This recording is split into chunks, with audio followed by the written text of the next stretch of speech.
সাবধান! আপনি কি জানেন কেয়ামতের দিন এমন কিছু মানুষ থাকবে যাদের কপালে থাকবে সিজদার দাগ। তারা দুনিয়াতে নিয়মিত নামাজ পড়ত, তবুও ফেরেশতারা তাদেরকে শিকল দিয়ে বেঁধে জাহান্নামের আগুনে নিক্ষেপ করবে।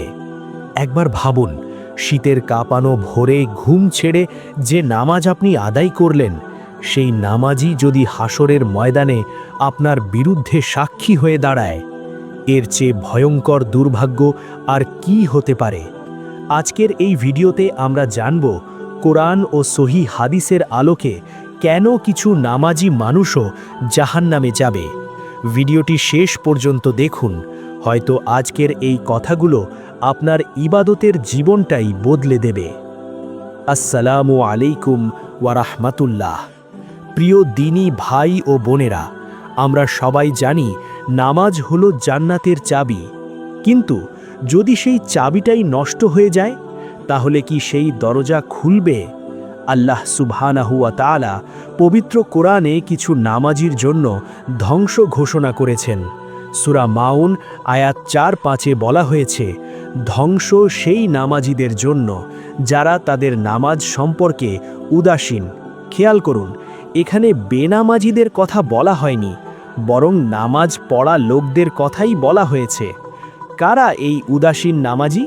তারা হলো যারা সময় মতো নামাজ পড়ে না, অথবা লোক দেখানোর জন্য পড়ে, অথবা নামাজের নিয়ম ঠিকভাবে মানে না। নামাজ পড়ছেন কিন্তু মন পড়ে আছে দুনিয়ার কাজে। এই নামাজ আপনাকে রক্ষা করবে না। দ্বিতীয় কারণ, রিয়া বা লোক দেখানো ইবাদত। মুনাফিকরা যখন নামাজে দাঁড়ায়, তারা অলসভাবে দাঁড়ায় এবং মানুষকে দেখানোর জন্য দাঁড়ায়। আজ আমরা অনেকেই মানুষের চোখে ভালো হতে নামাজ পড়ি, কিন্তু মনে রাখবেন, আল্লাহ অন্তরের খবর জানেন। সহি হাদিসে এসেছে, কিছু মানুষ যারা দুনিয়াতে ইবাদত করেছিল শুধু মানুষের প্রশংসার জন্য, কিয়ামতের দিন তাদের আমল প্রত্যাখ্যাত হবে, কারণ সেখানে ইখলাস ছিল না। এবার সবচেয়ে ভয়ঙ্কর বিষয়টা শুনুন। আপনি নামাজ পড়েন, রোজাও রাখেন, কিন্তু মানুষের হক নষ্ট করেন। রাসূলুল্লাহ সাল্লাল্লাহু আলাইহি ওয়াসাল্লাম বলেছেন, আমার উম্মতের আসল দেউলিয়া সেই ব্যক্তি যে নামাজ, রোজা, যাকাত নিয়ে আসবে, কিন্তু দুনিয়াতে কারো গীবত করেছে, কারো সম্পদ কেড়ে নিয়েছে, কারো উপর জুলুম করেছে। তখন তার নেক আমলগুলো এক এক করে অন্যদের দিয়ে দেওয়া হবে। শেষে তার উপর অন্যদের গুনাহ চাপিয়ে তাকে জাহান্নামে ফেলে দেওয়া হবে।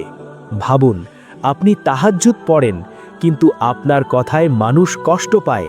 আপনি নামাজ পড়েন, কিন্তু কারো হক মারেন। এই নামাজ আপনাকে বাঁচাবে না। এটাই হলো হুকুকুল ইবাদ। আরেকটি কারণ, নামাজে অবহেলা বা নামাজ চুরি। রাসূল সাল্লাল্লাহু আলাইহি ওয়াসাল্লাম বলেছেন, সবচেয়ে খারাপ চোর সেই যে নিজের নামাজে চুরি করে। কিভাবে? যে ঠিকভাবে রুকু করে না, সিজদা ঠিকভাবে দেয় না, তাড়াহুড়ো করে নামাজ শেষ করে। এই নামাজ আল্লাহর কাছে কবুল হয় না, বরং তা ফিরিয়ে দেওয়া হয়। আরেকটি বড় কারণ, ইমানে ভেজাল। আপনি নামাজ পড়ছেন, কিন্তু অন্যদিকে শিরক করছেন। তাবিজ, কবিরাজ, গণক এসবের উপর ভরসা করছেন। মনে রাখবেন, শিরক এমন গুনাহ যা আল্লাহ ক্ষমা করবেন না। তাই শিরক মিশ্রিত ইবাদত কখনো কবুল হয় না। এছাড়াও বিদআত, নিজের ইচ্ছা মতো ইবাদত করা, এটাও ধ্বংসের কারণ।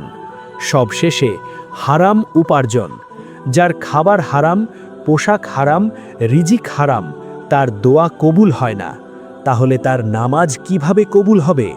প্রিয় ভাই ও বোন, নামাজ শুধু ওঠা বসার নাম না। নামাজ মানে নিজেকে পরিবর্তন করা।